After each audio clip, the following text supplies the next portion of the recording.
not how we've been trained. We want to get ourselves and other people out of pain, which only creates more pain.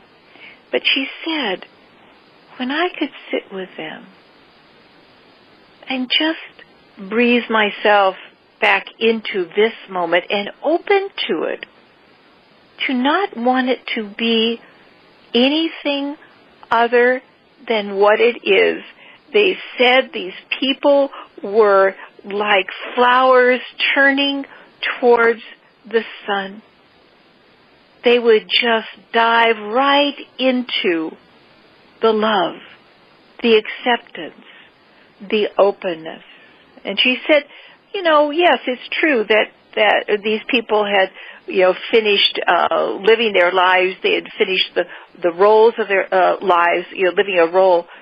But even the people that were surrounded by great darkness and by families that pretended they weren't dying and families that argued in the room, when they were dying, when she could just be with them and open her heart, they would dive right into it. And she said that, you can't fake this with a little old deaf lady that is too senile to know where the bathroom is, but boy, did she recognize love.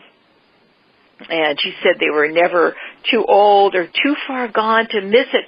They were like moths to flames. They know the light.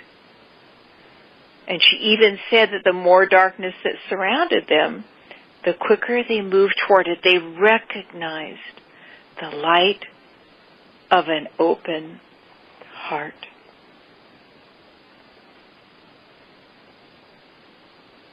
This is what spending time with Stephen Levine did for me. When I first met him, I still lived in self-hate. I was starting to come out of it, just little tiny bits. But what Stephen showed me was how to come home to my heart.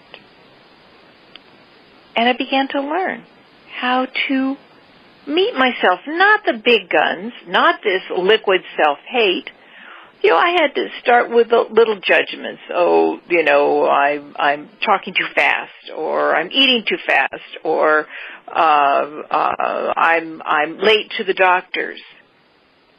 But slowly and surely I began to, it's like peeling layers of the onion, I began to make contact with this extreme self-judgment, what Wayne Muller was talking about, our ongoing capacity to criticize, to judge, to bring tremendous harm to ourselves. And he says, when we harden our hearts in this way, it's hard to open our hearts to tenderness and gentleness and love and healing, but that's what I began to learn from Stephen Levine. And slowly and surely my heart would open, and it would open and it would close, and then it would open and it would close, and it was very distressing after I had discovered my heart again, to have it close again.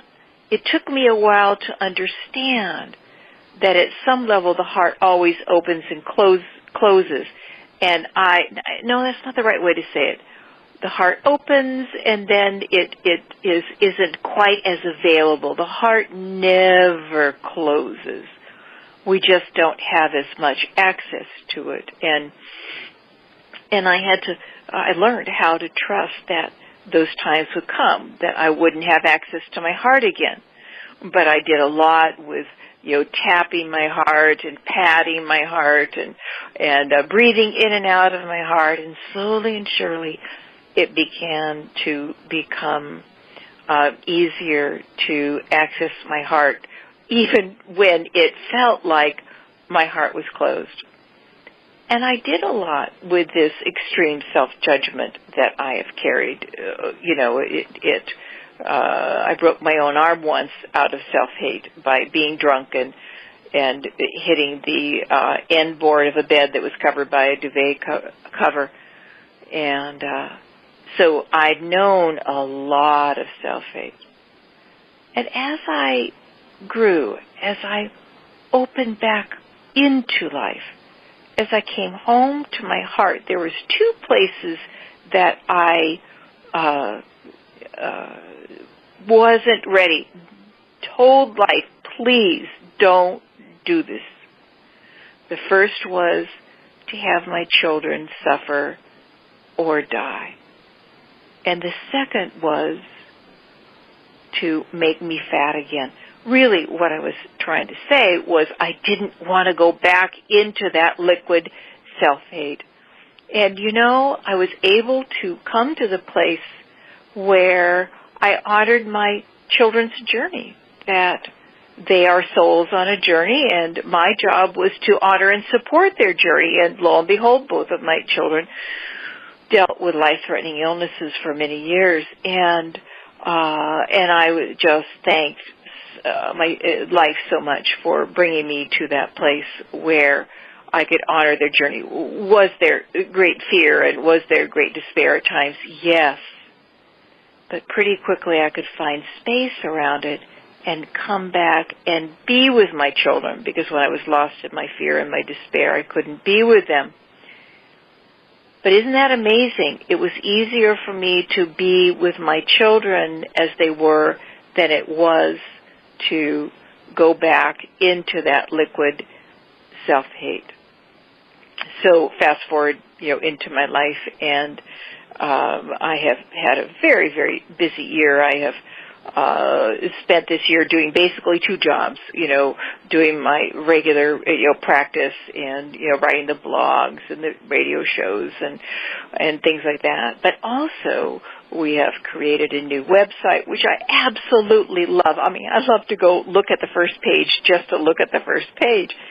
And then I created 2 online courses, which is just, I am just so happy about this. And, it's putting this work out in the world in an accessible way. And the compulsion course, which I've just finished, is going to be launching in January. And I am just thrilled because I have never so cleanly and clearly put what life is asking me to share with the world, put it in a package that is concise and easily accessible.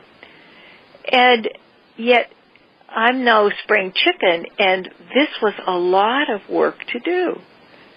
And I was in a head-on auto accident many, many, many years ago, and I've experienced a lot of pain in my back. And now I'm getting older.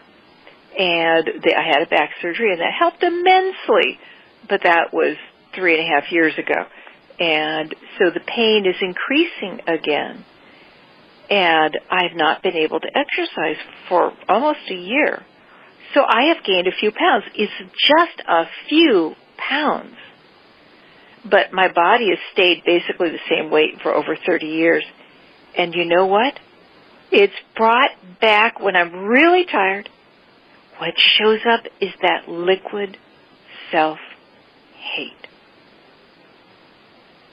So I woke up one morning and my mind was just really unsettled, and so I came in here into this beautiful counseling room. It's a room with big windows and lots of plants. And I sat down and my mind wouldn't settle down. It thought about something I watched on television the night before, and it thought of the project I had to do later on in the day, and I said, what are you afraid of? What is it that you don't want to see? I want you really to get that sense. I wasn't making my mind battered wrong. I wasn't trying to make it be here. I was with it as it was.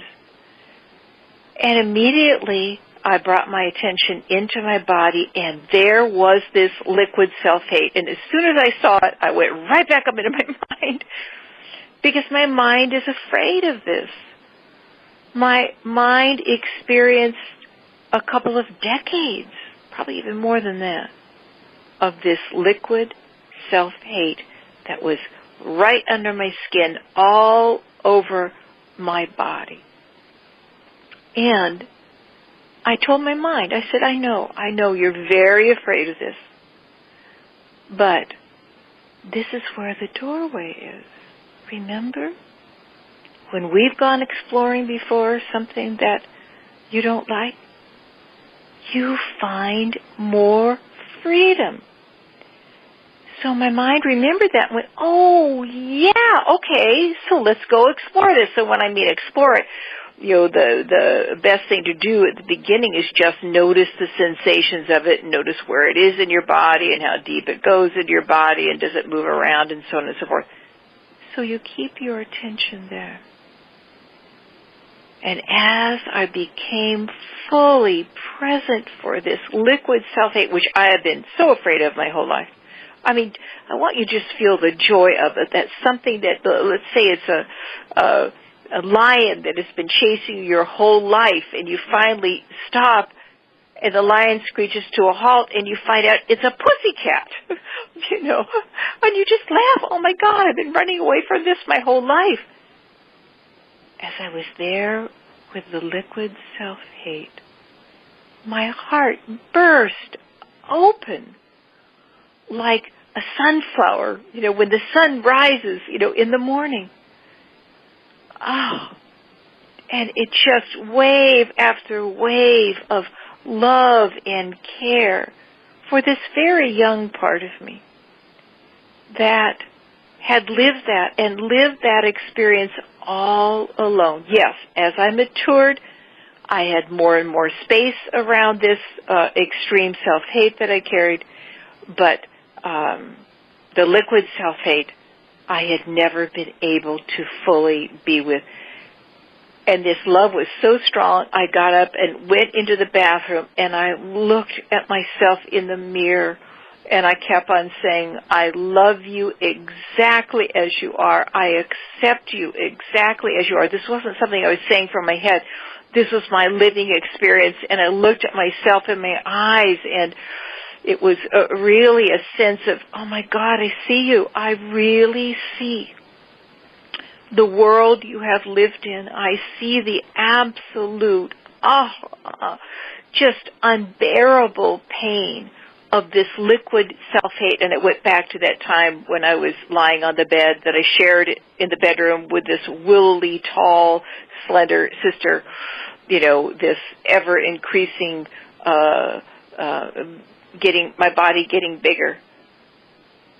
And I said to my eyes, I apologize for how long it has taken me to come to you. I want you to know I've always done the best that I could. And I am so grateful that I am here with you now, that I truly see the agony that you lived in for those couple of decades in your childhood and early adulthood. And just wave after wave of love just moved through me. And this is what, the woman in the story about working with the people, in the hospital, we respond to love. We respond to this open-heartedness that meets things as they are. And that is true for us, too. We respond to our own open-heartedness. So much of what I share in the blogs and, in the radio shows and in the online courses is this coming home to our heart to discover how to meet ourselves, all of us, every single part of us, in our hearts. And just notice what your mind is doing with that right now, because we have so much. We all have a huge, endless list of what's not okay about ourselves. That's how we've been trained to look at ourselves. You are not perfect. You are perfectly imperfect. You are made out of dark and light. You are beautifully flawed. There is no such thing as a perfect human being. As you hear this, allow the possibility of opening to the truth that you are beautiful just as you are. a friend,